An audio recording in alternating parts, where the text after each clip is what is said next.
Okay, so we're going to start seeing some of the people who registered popping in to our webinar tonight. And we have a great panel of experts, I think, and practitioners to speak about the impact of COVID-19 on the Ukrainian dance community right across Canada.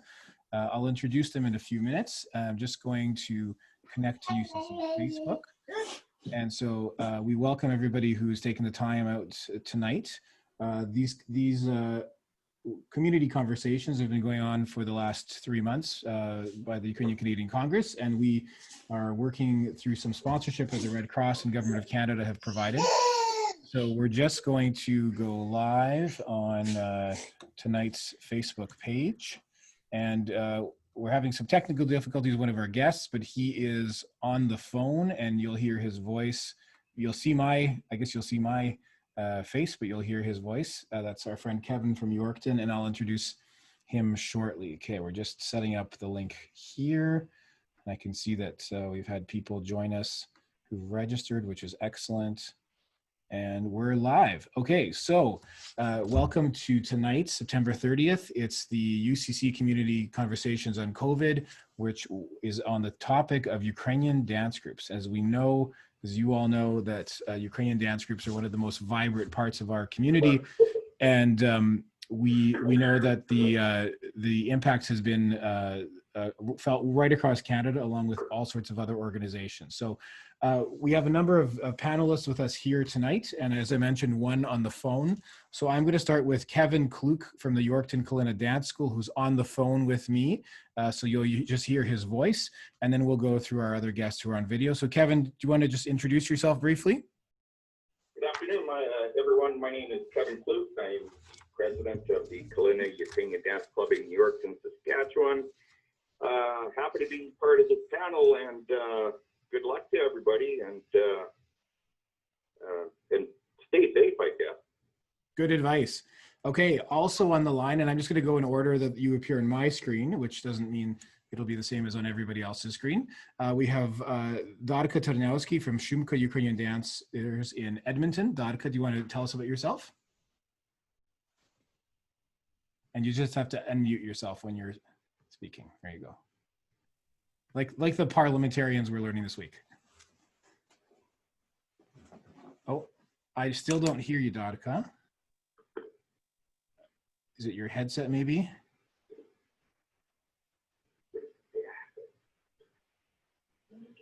No, can't hear you. No. Okay, we can hear you now. Okay. I used to dance with Shumka in the 1980s, and I'm executive director. I've been in this position for the last 4.5 years, and I oversee the school and the professional company. Excellent, thank you, Darka. Okay, next on my list here is Fedir Danylak from Barvinok Ukrainian Dance School in Toronto. Pan Fedir, can you tell us about yourself? Yes, hi everybody. I'm from Mississauga near Toronto. It's the Barvinok Ukrainian Dance School. I'm with Barvinok already for 24 years.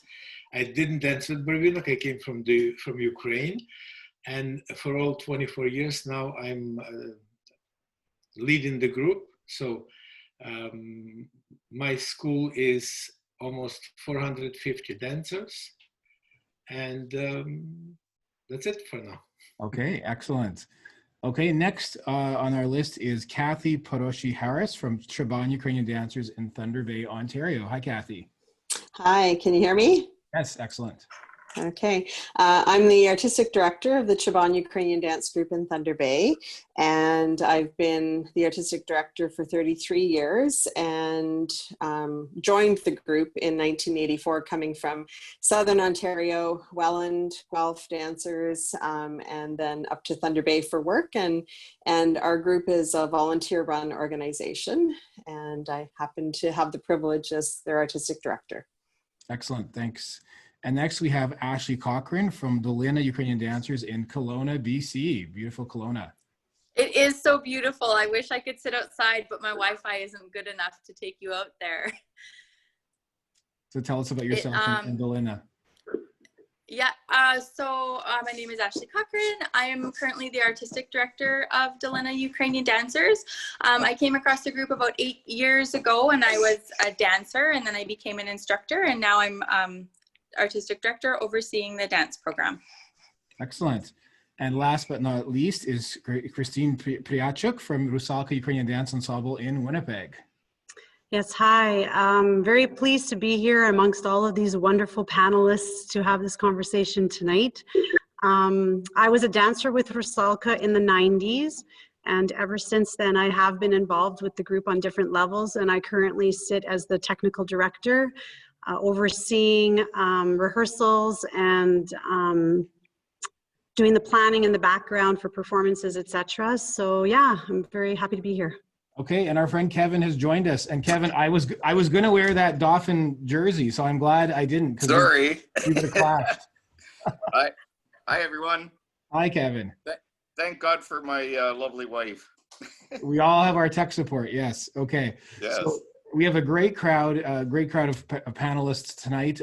Lots of experience, people who've dedicated a lot of their lives, a lot of their time to our Ukrainian dance community. So the two questions we're going to talk about tonight are, first of all, what has the impact been specifically for your community, your schools, your groups, your ensembles in terms of COVID-19? I think we can, by seeing some of the pictures that people have been posting, there's been a lot of online activities, et cetera. And then I think secondly, most importantly, we want to hear from you on the creative, interesting, flexible things you've been doing to adapt. This is where, in past webinars, we've gotten lots of good ideas going, people sharing ideas, people sharing some of the pitfalls. And of course, everybody's located in different provinces and different communities. So we understand that the rules may be different for different places. So that's kind of the structure for tonight, and wanted to, we'll go around in the order that I call you, just to kind of keep, this isn't going to be like the certain debate on TV last night, but if you want to riff off of something that one of the other guests has said, feel free to unmute yourself and to chime in as well. Happy to do that. And we're probably going to talk for the next 45 minutes. And so I'm going to start with question one, and I'm going to start with Pan Fedir. What can you tell us? What's the impact of COVID? What was the impact of COVID in the spring and the summer been for Barvinok with your hundreds of students? Okay, I think everybody went through the same situation as we did. Last year we celebrated 50th anniversary of Barvinok, and we were very happy. So we were ready to rock and roll to the 51st concert. And exactly what happened in March, every single child was so upset when they heard that we have to cancel practices, and then we have to cancel the year-end concert. It was devastating news, but everyone was expecting something again. Like, the celebration was very nice, and then I wanted to show to the audience, to the parents, how important Barvinok is for the community, but we didn't do that. And then at some point we were kind of a little bit destroyed. I didn't know what to do. And then, do you know what? When you have very nice team of instructors and the executive, the instructors came up with the idea to do the concert online, virtual, and then they've created video. I had very nice two dedicated people, dancers, who created the video from almost the entire school, sent their little piece of dance, and they put it together. And we did create virtual year-end concert with 3 dances. It was Hopak, and then there was a Kolomeyka, when every single one who wanted to be included. And then the older girls, they did Plaskach. And it was really lifting up the spirit of everyone, because we showed to first of all, to the parents, to the kids, that we didn't give up. We are there for them. And it was really, really very good idea and success. Excellent. I'm going to have to check that out. I want to see that. Turning to Pani Darka in Edmonton, what was the impact, or what has been the impact on Shumka since the spring? Well, it was a bit of a tough one for us too, similar to what Fedir was saying. We were just ready to go on our 60th anniversary Canadian tour, and had a big banquet planned in April as well with our alumni. And lots of community activities and displays at City Hall, etc. So we had to just shut everything down. And I think we thought it would be for a shorter period of time than what we're experiencing. I think everybody was hopeful. So plan A of our tour was what we were supposed to be doing this year. I'm on plan D right now, which is trying to do a schedule for the fall of 2021. Because we don't want to be in a situation where we can only have 40% of a theater for sale. We can't afford to tour that way. Plus, we want to be able to share it with more people. What we've been adapting to with our school and with our company is like everyone else, doing things online, doing rehearsals with Zoom, doing different types of training and focusing on dancer training. We did some choreography competitions for our kids in our school just to keep them active and doing something different. We also teach seniors classes, and we've been teaching them online as well. The very first class was how to use Zoom. And I was really impressed with how tech savvy they were. And so we've had a few sessions like that, and now we're back in the studio. And we have lots of COVID protocols that we're following, and our school is back in action. The company's back at rehearsal, socially distanced. And I know we're going to talk about sort of what the plans are for the future, but that's basically where we're at right now. There are some dancers that don't feel comfortable being in the studio and with other people. So we also offer the Zoom opportunity for rehearsals with everything we do, with our school, with our company, with our seniors. And we're using the time to train as much as possible. But it's a different type of training. And we always say we never have enough time to train. And so now we have nothing but time. So we're trying to use it positively in that sense. Nothing but time. That's true. Okay. Over to the other side of the country, almost maybe, Cathy from Thunder Bay. Can you tell us what was the impact, what has been the impact on Chaban Ukrainian dancers? So last season was our 40th anniversary, and we had the amazing Tutti Tom booked, and we had all our choreography done to their music so the kids could dance to live music, and we had a big Zabava planned, and that was all in April, and it all had to stop. So that was the big heartbreaking part for everyone, and we couldn't really replicate that in any way that we wanted to, that would give it due service. So we're hoping for the future. What happened as well, we had big fundraising events as well, 50-50 draws, everything was all coming to a culmination at the concert. And so we lost a fair bit for that, and a lot of momentum. So financially it was hard, and emotionally for all the dancers. We did do a few things right away with our teachers. They ran, they videoed themselves doing some classes, and we posted it on our Facebook page for the kids to watch. And one of our teachers lives on a little farm, and she did her port-de-bras with baby chicks in her hand and her sautés with her rabbit in her basket, and trying to encourage kids. I think the kids just like to watch rather than participate from their videos. And I did mine out at our camp with my dog. I was trying to do the little pokitskadne steps and using sticks to jump over to show kids how they could use versatile methods, and my dog kept running off with my stick. So it was entertaining, to say the least, for at least those of us teachers who were doing it. And one of the other things that we tried early on was to Zoom our adult class to see how that would go. But our attendance, I think people were already either so stressed or Zoomed that the attendance and uptake was quite low. Yeah, so those were the biggest impacts, was our 40th anniversary having to put it on hold.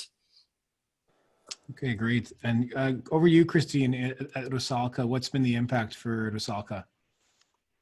Well, just like everyone else, you know, everything kind of came to a standstill about middle of March when the lockdown happened here in Manitoba, which is pretty much the same across the country. At the time, we had a guest instructor here from Ukraine who had to go back home before the borders closed. So due to that, we had a bit of a hiatus where we didn't have too much happening. But about 2 or 3 weeks into the lockdown, we decided to try to do some classes with that instructor in Ukraine. And, you know, we did some recorded lessons that were sent to us that the dancers would be shared with the dancers, who then we were asking to submit video of themselves back to that instructor to give feedback. So that in itself sort of proved to be a little bit on the difficult side to manage. But then we ended up doing some outdoor rehearsals. So we took the dancers outside, and we found a park just north of Winnipeg that we didn't have to pay rent to utilize. And luckily for us, there was never anybody else around. So we took up the space and, you know, brought everybody back together. Even though it wasn't in the hall, it was still bringing the family back to the floor, so to speak. And so, yeah, we did that once a week throughout the summer for the most part, depending on the weather. So we got to socially distance, but still visit with everyone. And then, you know, near the fall, we started trying to do some Zoom rehearsals overseas, which due to connectivity issues and everything like that, it definitely wasn't working out to the best advantage for us. So now we're actually almost in the process of being back at the hall, which I'm at right now, because we've just actually finished taping the floor and getting everything ready for those socially distanced rehearsals. And the plan is to be back here next week, actually. So Rusalka UNF School of Dance that falls under us is also coming back to classes next week as well. So the last couple of weeks have been pretty busy getting everything set up. And I think one of the biggest disappointments for us this year, though, was we were supposed to be in Dauphin to celebrate the 55th anniversary, and we were one of the headliners this year. So, you know, we were very excited to be back on the Dauphin stage. It's been a little while since we've been there. So I know all of the dancers were really pumped, but we're hoping to be back there next year to celebrate the 55th, but in 2021 instead. So yeah, right now we're super excited to be back at the hall next week, and yeah, and that's kind of where we're at right now too. So We will all see you at Dauphin next year. I think it'll be a excellent. great party. Everybody come to Dauphin. Everybody come to Dauphin. Okay, and next we're going to go to Ashley in Kelowna. What's the impact been for you guys at Dolyna in Kelowna, BC? Thanks. Yeah, the heartbreak that everybody's describing was very much so here. We were 2 days away from heading to a competition in Calgary, and everybody was so excited, like so, you know, showing those dances that you've been working so hard on, and then, you know, your car's packed and you just had to, then you had to shut it down, and that slow realization that, you know, oh, okay, well, maybe in May we'll still be able to go to Mission, and then not, and then the year-end show was not, and we were trying to think of a way if it would be possible, and it just wasn't. So, you know, and then the resulting, everybody, you know, everybody's families and parents and kids, and we're all just scrambling, trying to adapt to this, you know, new way of finishing. Like our instructors were university students, so for them to suddenly have to finish their year online, and, you know, that overwhelming feeling was definitely was definitely among all of us. So we didn't have any Zoom classes or anything online. We unfortunately just had to call the season and just say we'll keep you posted as we as we're able to see, to let you know what September might look like, if there will be, able to have classes in September. Thankfully, we did. So we've been up. We've had 2 weeks running. Our enrollment is the same as last year. We were very aware that, a lot of people might not want to be participating in, in extracurriculars. They're just not comfortable with it. But we have the same amount of people as we did last year, and it's like the enrollment is about like a regular year. And so we have like the additional protocols of, we have extra cleaning and less people in the building and everything, but so far the year has been really great. And Excellent, thank you.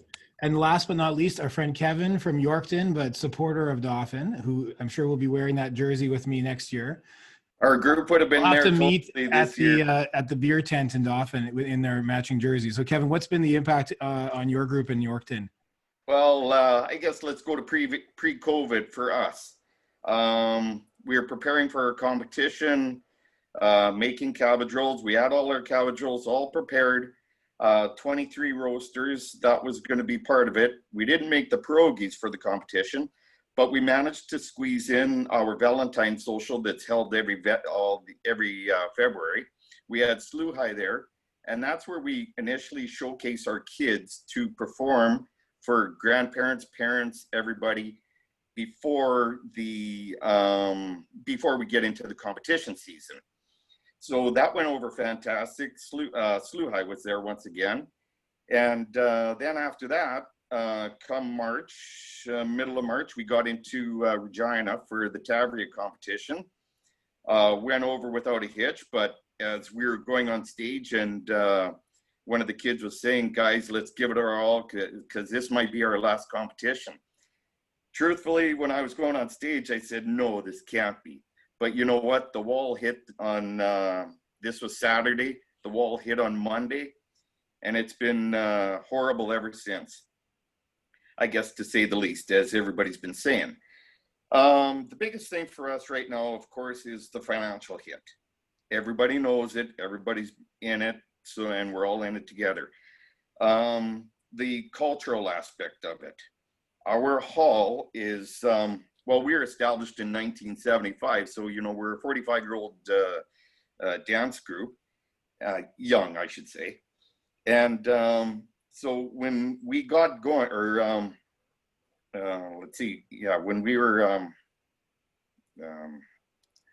so like we're a 45-year-old dance group, and we're designed and established by the UCWL. And with our hall, and with the church being adjacent to it, it's such a win-win situation for Kalyna, because everybody is just like, the hall is like the small town hockey rink for us. The church, the Knights of Columbus, the Brotherhood, everything revolves around the cultural center that we have. So the cultural aspect has been really taken a hit this year. We're not seeing the camaraderie at the hall. We're not seeing the meetings at the hall. We're not seeing the gatherings at the hall. Our dance group works at the hall and is, we work there to raise funds for our club. Now, I guess, that is another financial hit for us, not only for us, but the hall. And everybody knows that the churches are suffering as well, but this could come to, it may bankrupt us. It may bankrupt the hall. The seniors are also missing out. We're not seeing the activities with the seniors, going to the bingos, the pierogi bees. We make our pierogies at the hall, the cabbage rolls at the hall. Everything revolves around the hall. And so, it's a very tough situation that way. And but I guess the biggest aspect of it is the group setting and So presently, right now, we are working on getting back into the cultural center. And the unfortunate thing is that we have a meeting coming up October 5th.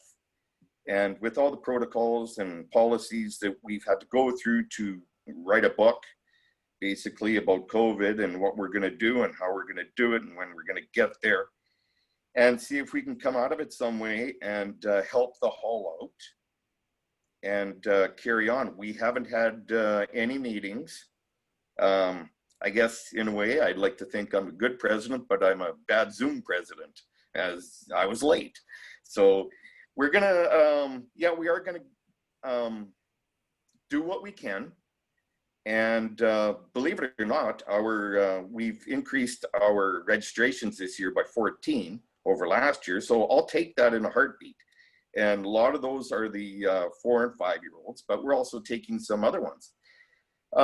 And I guess in a nutshell, we are hoping to start up October 18th again. So hopefully we can do that. Excellent. Thank you, Kevin. No, and you're absolutely right. We know that we've heard here at UCC National lots of the impact on every kind of Ukrainian group, that is a member of ours, that we've tried our best to sort of to offer resources and advocate for you as well. So know that you're not alone, even though it seems like a daunting process. Definitely out there. So I wanted to touch upon our second question. We're sort of pulling up to 8:30.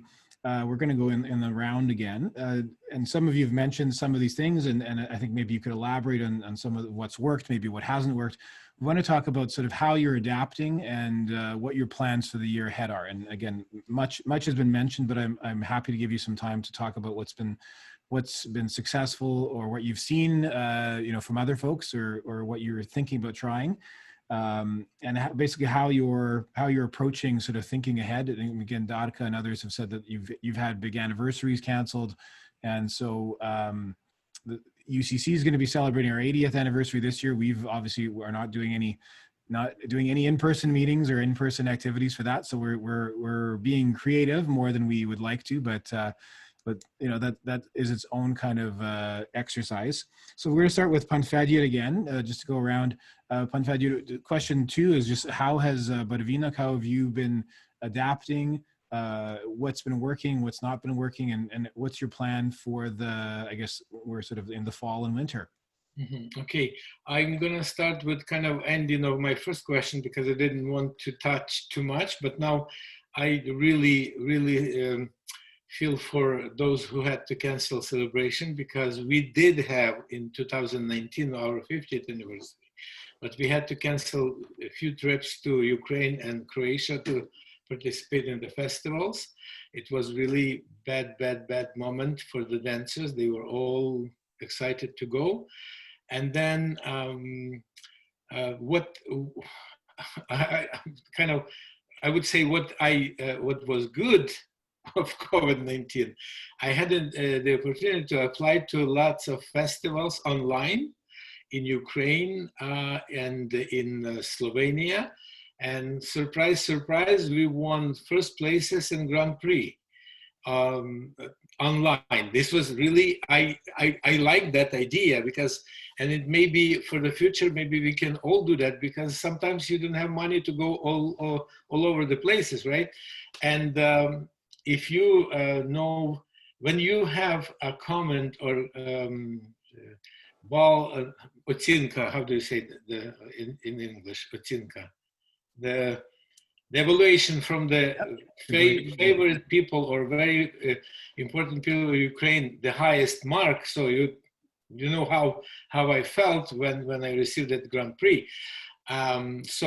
This was kind of good moment of the COVID-19. How do we do that? So we are planning to go for the next year to Ukraine and again Croatia. Right now, we didn't have anything over the summer. We didn't try. What we did was very good to, we didn't give money back to the families that left for the rest of the year, but we used those money for the registration, and it kept people coming back. Otherwise, it was probably would be the problem to get registration done. So, and we have, again, almost every single one came back. like with Christine. You said that you had no problem to get people back. Or Christine, or I forgot who said it. So now in September, we decided not to have anything in September. We left with the schools to adapt the situation in schools. Then we decided to go virtual live dancing, because before we were sending the lessons pre-recorded before June, and now we're going to have, tomorrow we start our virtual with every single group to get them back on track. And then in November, we're going to start physical dancing. It was kind of, we did this intentionally to let the schools and parents adopt the situation, not to be stressed. Now, we don't know what's going to happen, because I don't know what the situation in your areas, but right now in Toronto and Ontario, we hear that we have lots of cases. And it's possible that they will close the schools again. So that's why we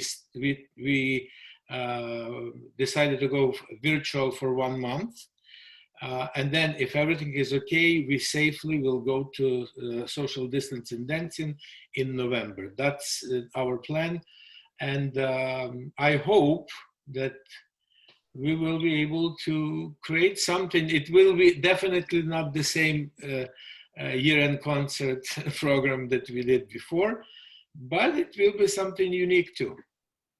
Well, Yaku, I love that idea of online. Who knew that there were online dance competitions, and congratulations. Yes. Do you know what? People from Ukraine called me and they said, send, because when we had 50th anniversary, I had live, how do you call that? I forgot. So we were, the concert was shown online for the live entire broadcast. Yep. Yeah, broadcast. Thank you. So, and then after the concert, I had lots of calls to say, show us the dances for the online festivals competition, and it was really good idea. Yeah. Okay, interesting. A good idea. Okay, we're going to go back to Edmonton, to Pani Darka. What is the fall looking like for Shumka, and in the couple months ahead, what have you been planning? Well, we did experiment this summer with some workshops, and we did them like with our summer camps essentially, and we did them in person, and we also did them online. And like Fedir was saying, the opportunities that we found is that when we were offering programs online, we were getting people from all across Canada, from Ukraine, from Brazil, from the United States. So we've been trying to really push that as much as possible to sort of build our brand internationally. I think that's an opportunity. And we have a couple of documentary pieces that we've done recently, one about our ancestors and elders production that we did a couple of years ago. So what we did is put the documentary up for inclusion in a number of international film festivals. And we did get chosen by Kyiv International Film Festival, the Austrian International Film Festival, Atlanta. So that's really cool, and it's something that we probably wouldn't have done, if we didn't have this situation. We are back in the studio. We have everything blocked off with little X's, and everybody's in their little, rows and in rehearsals. We have very stringent cleaning protocols. Dancers are wearing masks. And we're just really keeping in touch with other dance groups and schools in the area, just to sort of see how things are going for everybody else and keeping in touch in that way. Our school is probably about 3/4 back in the studio, but not everybody is. Some of the younger kids, families felt that just going back to their regular school was enough. We're hoping to have a bit more of an uptake again in January. With our company, they're rehearsing in the studios and online. And we're just working on different pieces of choreography that we haven't had a chance to do before.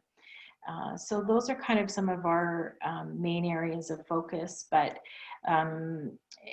you know, I think everybody's trying to find ways to sort of reach beyond their community a little bit, and I think everything virtual is helpful for that. So I think there's some positive things that come out of that.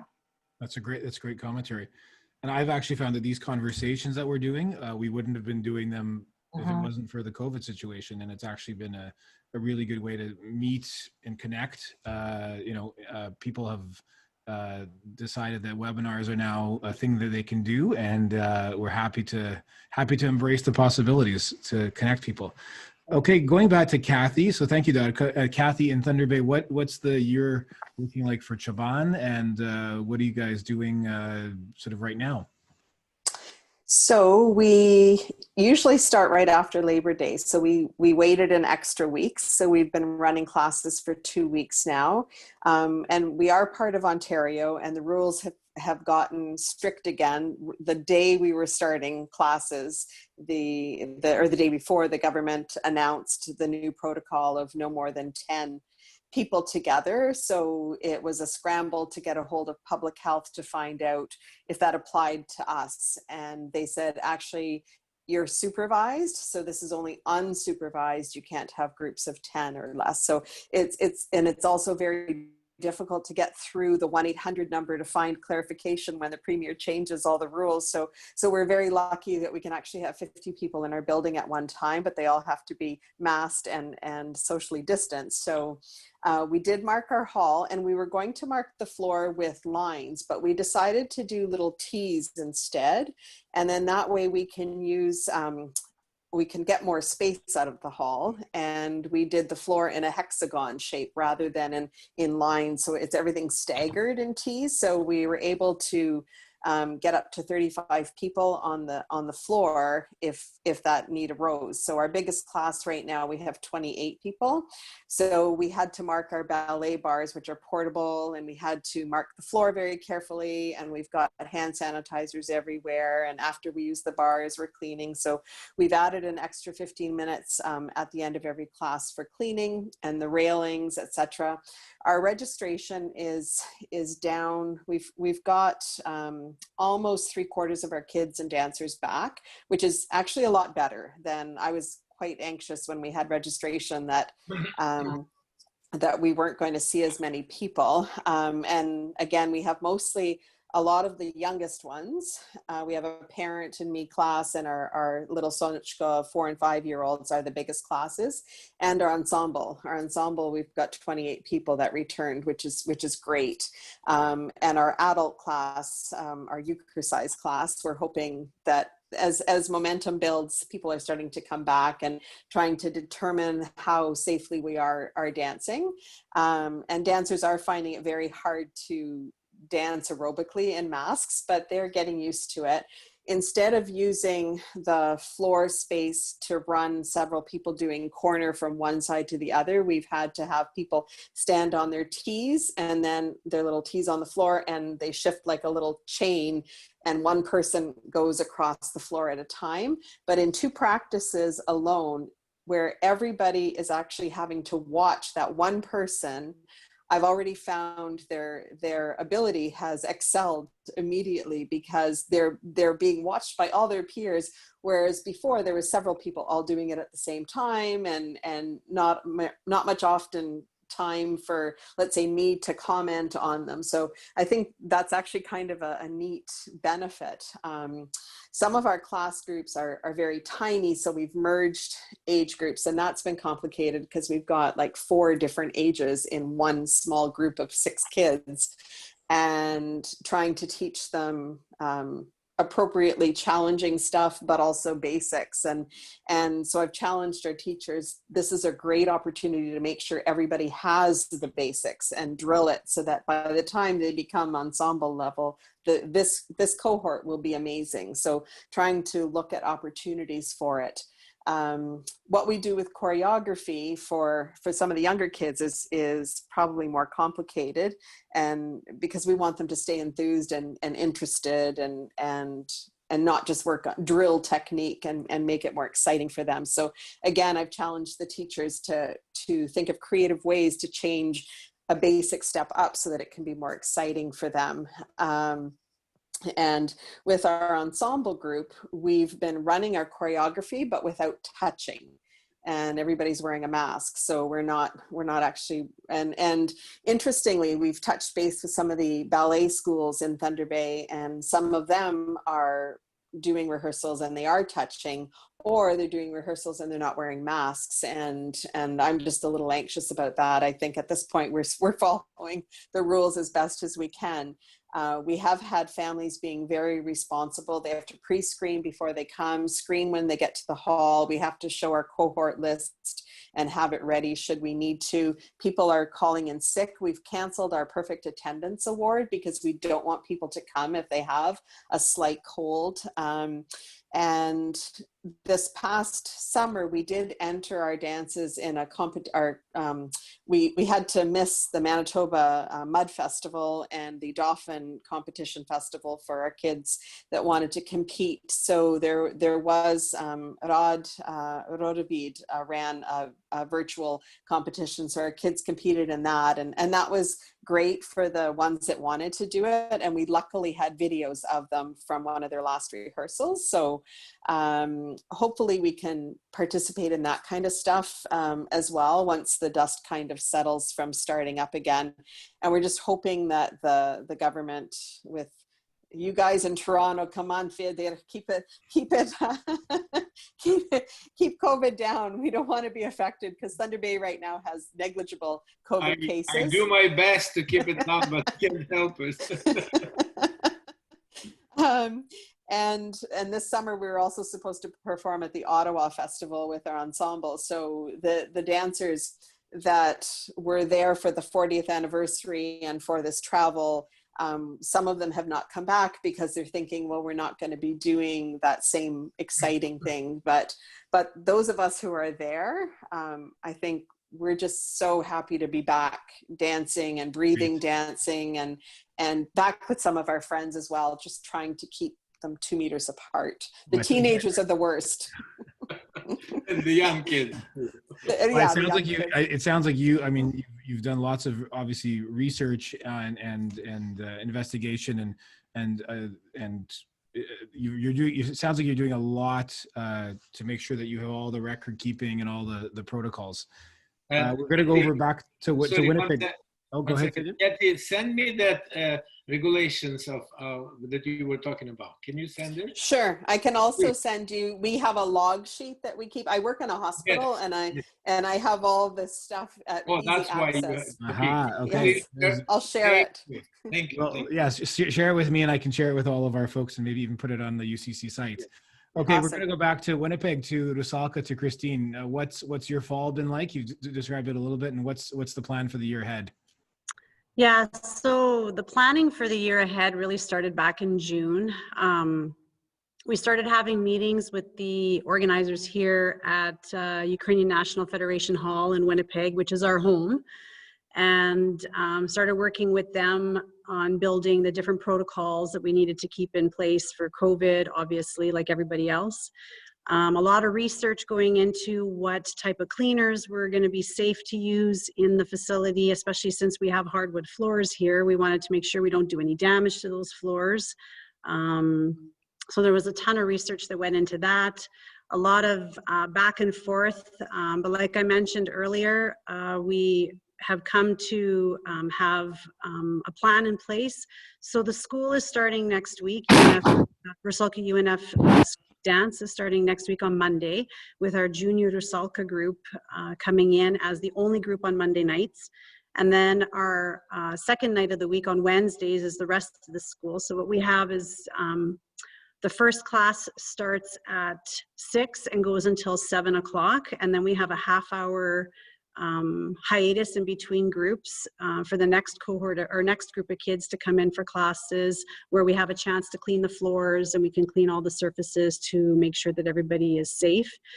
And we have a bunch of volunteers, of course. We're volunteer run here as well in Winnipeg. So everybody's volunteering their time to kind of help us out with that.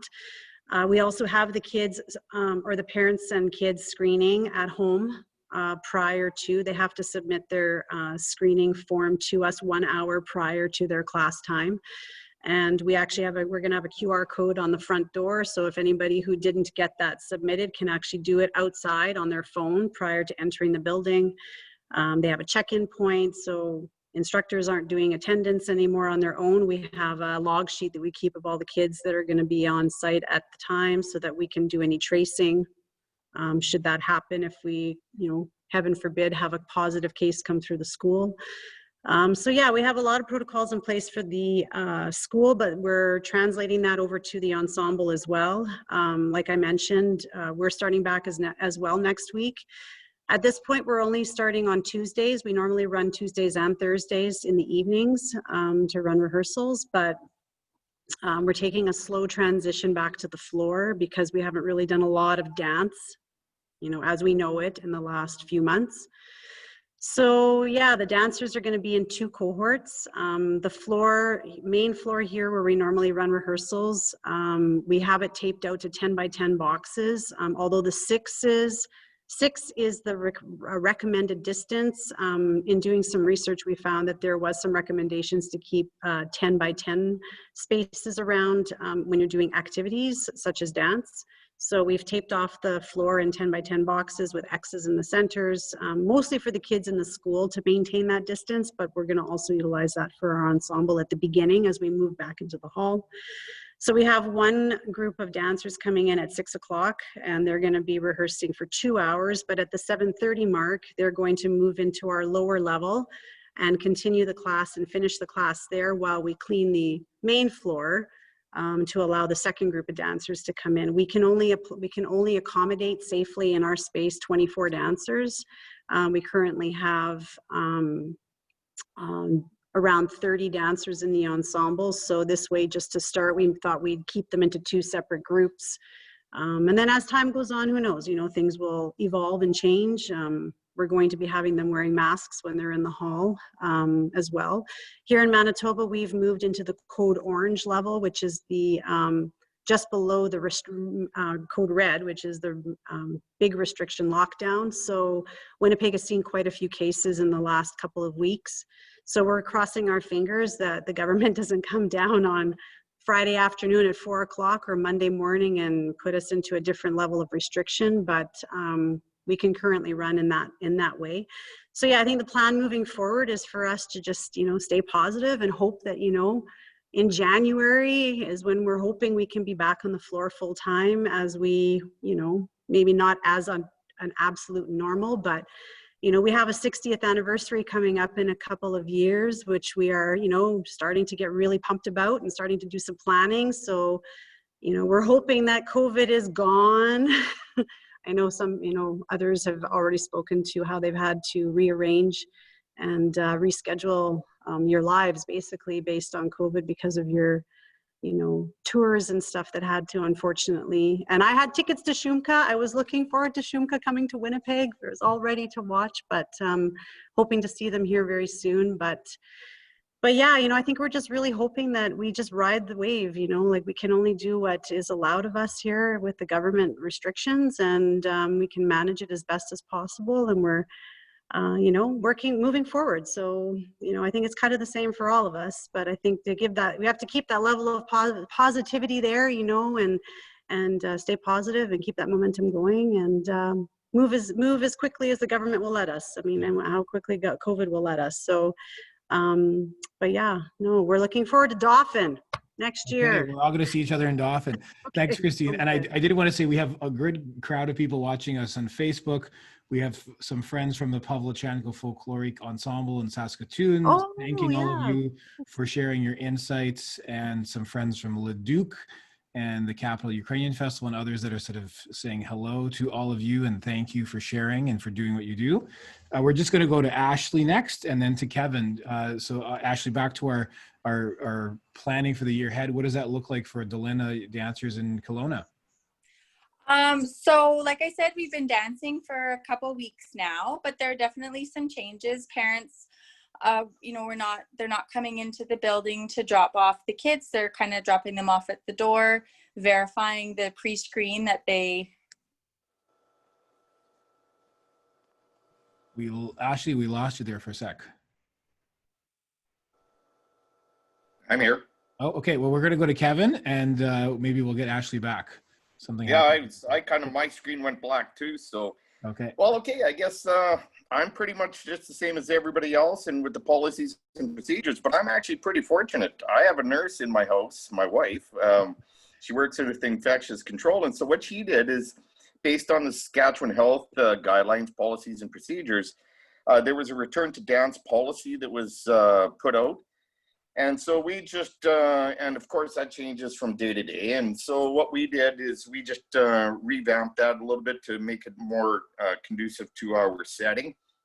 And so we are going to be starting here in another couple of weeks. And because we haven't done anything really, but I really am very interested in pursuing the virtual aspect of the competition. We've had some very good discussions so far amongst our board. And right now we're planning to attend 3, whether it's going to be in person, we don't know. Whether it's going to be virtual, we don't know. But we are actually going to actively pursue the 3 competitions, right. One being our own.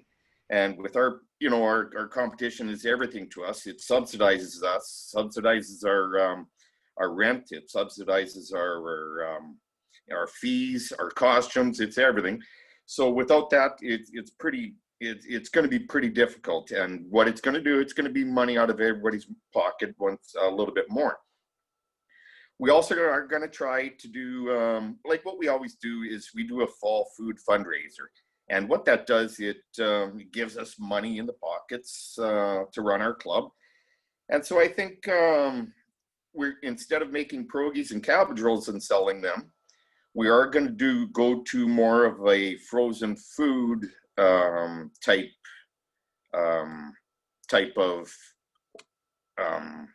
fundraiser, and see if that will give us you know, some revenue along with gift cards.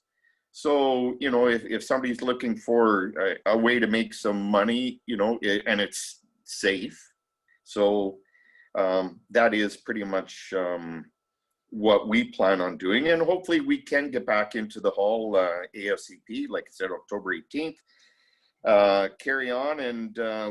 And we know that there are going to be disruptions to the dance schedule.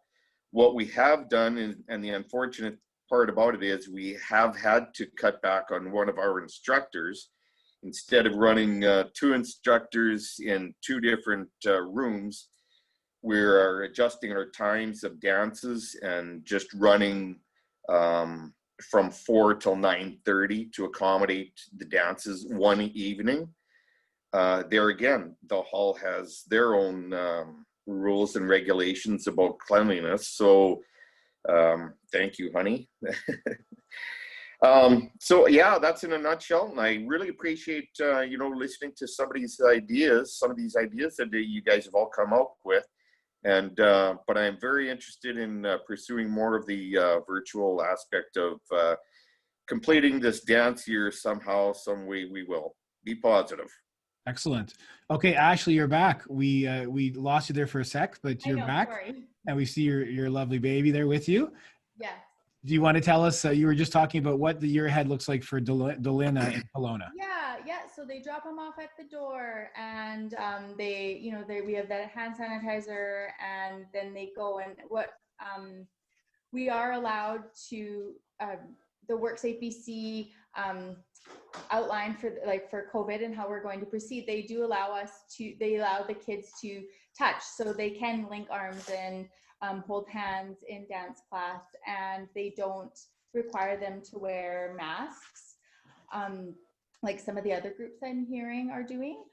They each have to have their own basket, so when they come in, they have like a plastic basket that if any of their belongings that they're bringing, that they have to put them in there, and then at the end of the day, along with all the other high touch areas, that's one of the things that are sanitized.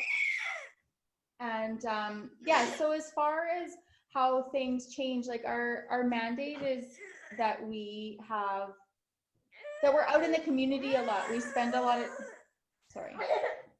There you go. It's like every other Zoom meeting you've been on, right? We like to really get on in the community, and that's how we, it's how we fundraise, it's how we make those connections, it's how we get people. But a lot of times we would go to like a seniors home. Well, we're definitely not going to be doing that. We were anticipating, we usually held a Zabava and a Malanka, but we just kind of, the writing's on the wall, it's too unpredictable. So we really are just pulling back on that. In terms of how we're going to change, we're thinking, oh, maybe we can do a small Christmas concert just with, like those parents of the students, and limiting the size, we can't have more than 50 people in the class. So whatever that looks like, just so they have an opportunity to show what they've been working so hard on. And we're just really, really hopeful that we'll be able to have a fairly normal year-end concert in May. Fingers crossed for everybody, definitely. Yeah. So I think I wanted to just thank all of our panelists for sharing. I think you've all said you're reaching out to your own leadership, to your friends and family. You're lucky to have that expertise between your resources in terms of the nurses and medical professionals that you are and that your boards are helping you with. Any final thoughts from anybody in terms of what they've heard, or any words of wisdom, words of advice from anyone before we log off and say farewell to everybody tonight? When everything is over, let's get together in Ottawa and have beer. Okay, Capital Ukrainian Festival, you heard it here first. I also think it would be good if we even connected again with this kind of forum in a few months to just see what else has happened and what else we've learned. Excellent. Yeah, I was actually just going to say the same thing. I know here in Manitoba, Dance Manitoba as an organization, actually we're holding Zoom meetings with all of the different types of schools in or whoever could join, different types of schools in the province on a monthly, and then it ended up being a bi-monthly basis where they touched base with everybody. So the ballet schools, the Ukrainian dance schools, there was just a variety of different people. And it was definitely a huge resource for us to get the ball rolling, to see. And I also know I had watched a couple of different sessions on Facebook. I know, Darka, you were on one with Ukrainian Dance World as well, where you spoke to Shumka's moving forward with COVID. But, I think this is such a great forum. I agree 100%. I think we really should reconnect at some point in the near future and just see where we're all at. Let's, in a couple of months, things could be completely different. And I think the key thing is just that no matter, where we are, we're all in the same boat. And the only way to really get to the end, is to share this knowledge and information. And so I think this is really valuable. Excellent. I agree. Any other final thoughts from anybody? If not, great. Well, I wanted to again thank all of you for being here tonight, for the work you're doing, for the work your teams are doing. We know that it's a stressful time for all the students, the kids who are in school, the teachers, the instructors, your boards, the tremendous crews you have helping with cleaning and keeping those facilities going, and as well as the financial stresses on your organization. So again, just wanted to give you the kudos for that. And we know that there's many other Ukrainian dance groups across Canada that are in the same boat, and this is just a small slice of them, in fact. And when we look at our community sector, we know that everybody has been pulling together to make the best of it, but also to sort of do what they can, as you heard tonight, to make things work as well as we can going forward under safe parameters. So we are happy to reconnect in the next couple of months. We wish everybody well, but we know that the numbers will go up. Hopefully they'll go down, and we're, as the Prime Minister said, maybe we can all see each other at Christmas. Don't know if there'll be a Malanka in the traditional format, but Fedir, I'll definitely buy you a beer in Ottawa at the Capital Ukrainian Festival next year. We have two questions over there from Christine Stezik. Okay, well, do you have some questions about him? Okay, so there's one question is about how are we adjusting traditional choreography to accommodate social distancing and the 2 meter apart rule when there's partners. Fedir, did you want to answer that? I didn't start yet, so Okay. whoever started probably, because I'm gonna start in November. I would give my advice, but I didn't practice yet. Sorry to throw those questions out there. Is there anybody who wants to just mention how they're adjusting choreography to accommodate social distancing before we wrap up?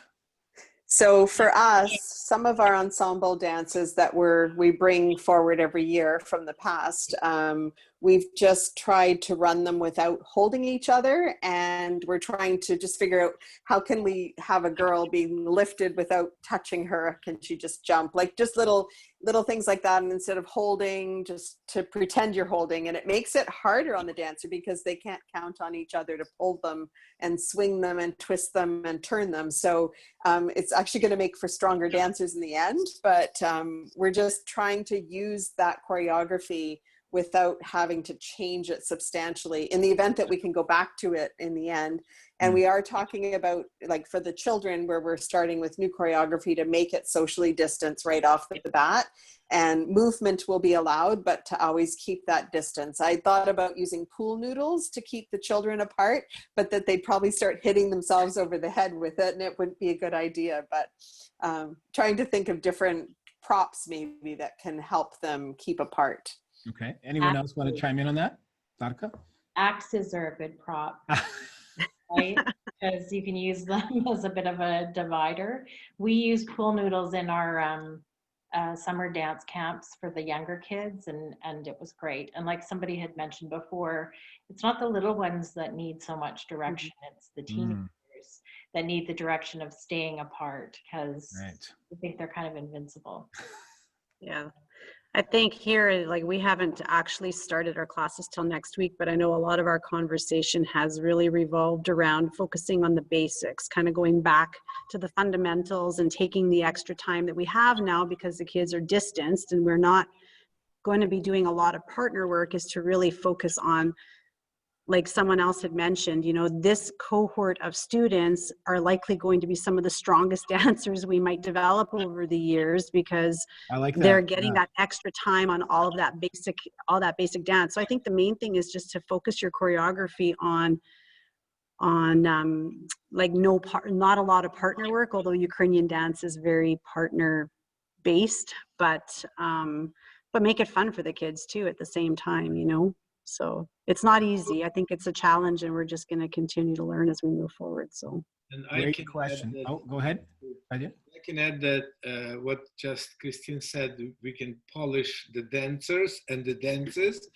When we split girls and boys separately, we will have more time to work with a group of boys or group of girls. When you have together, you very often you don't have enough time to give them more knowledge of their part in the dance. So that's what I'm planning to do, and I'm so happy because it's going to be more time separately, and then we will see how it's going to be. Then we're going to hold hands.